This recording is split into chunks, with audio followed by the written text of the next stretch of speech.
this next question for you. What do you think are some common misconceptions that white people have when we come to understand how black people have been dealt with when it comes to racism? Like, what are some of the things that you think white folks that have never had to experience racial, some kind of racist problems because of the color of our skin? What are some things that you think we need to know? It's real.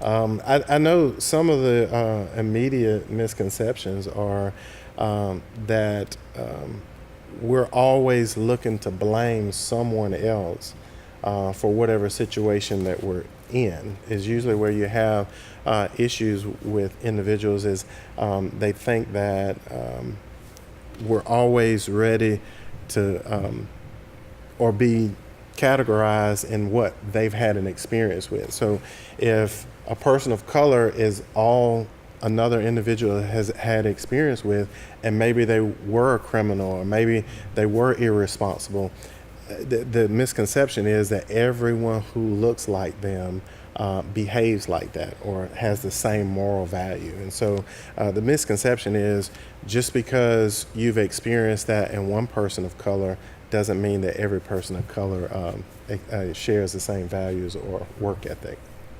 Very true. And I think to add to that, Carlos, just the reality that not everyone who is a person of color comes from that same upbringing. You know, there's diversity within race, if I can put it that way, because everyone who is a person of color is not struggling. Everyone who is a person of color may not be well off. There's a spectrum, if you will, that goes from one extreme to the next. And so there are some areas that we both relate to one another in.